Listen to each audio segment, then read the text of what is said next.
Have you ever wondered what the difference is between estate, vintage, or antique jewelry? How about fine and costume jewelry? Wonder no more, fam, because I got you covered.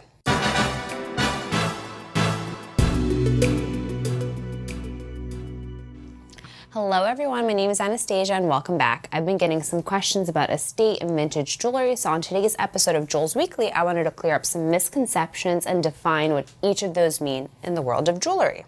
So, what does estate jewelry mean? Simply put, estate jewelry is just jewelry that was previously owned. It's usually acquired from estates or jewelry that has been owned, then resold, and is often antique or vintage in nature, but doesn't always have to be. An example, here is an estate Cartier love ring. So this just happens to be one of the hottest pieces in the market, and why would you buy it estate? Because you could save an arm and a leg versus buying it retail. So, what is the difference between antique and vintage jewelry? The length of time from creation of the piece determines whether it's vintage or antique.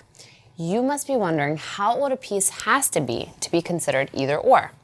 Vintage jewelry, I would say, is at least 20 years old. To be considered antique, jewelry has to be at least 50 years old. These pieces are often pretty rare and precious and usually have a lot of history associated with them because of their age. Like these two brooches are probably over 100 years old, and this 𝙁𝙁𝙀𝙎 is probably around 50. In another example, this beautiful Cartier watch probably dates back to 1940s, you could tell by the style, and I would consider this to be an antique. Antique jewelry is often characterized by which decade it came from. For instance, this year jewelry from 1920, the Art Deco decade, would be considered antique. Cartier, Tiffany & Company, and Buccellati were some famous jewelers from the 1920s, and how lucky for us that they have come this far. What is costume jewelry? Technically, the term applies to jewelry made of non-precious materials. In a broader sense, the term costume jewelry pertains to pieces usually mass-produced and made to imitate fine jewelry. Costume jewelry is made with an imitation or non-expensive gemstones and set in metal plated with rhodium, silver, or gold.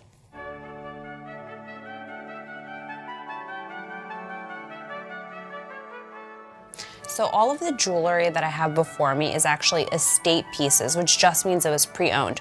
But some of it dates back to probably 50 years ago, like this 𝙁𝙁𝙀𝙎.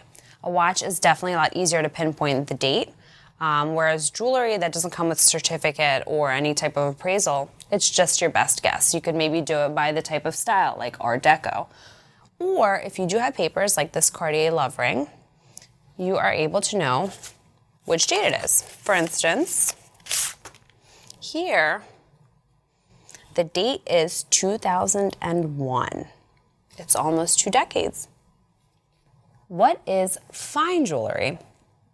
Fine jewelry are pieces made of precious metals such as solid gold and platinum. This kind of jewelry also uses precious gemstones like real diamonds, rubies, sapphires, etc.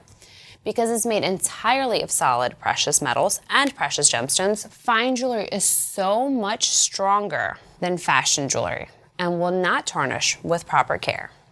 What is semi-fine jewelry? You may have heard this phrase. Some jewelry enthusiasts insist on a middle category between costume and fine jewelry called semi-fine, which is characterized by jewelry that is gold-filled or made with gold vermeil, which is just silver electroplated with gold. Semi-fine jewelry is also made with real gemstones that are much more affordable, like morganite and opals, or enhanced stones, which are treated with heat or chemicals in a lab to appear clearer or more flawless, or to change the color of the stone. I hope I cleared it up for you. Thank you for tuning into this week's episode of J.𝙗's Weekly, and if you have any jewelry questions, ask away using the email below. Anastasia@luxurybazaar.com.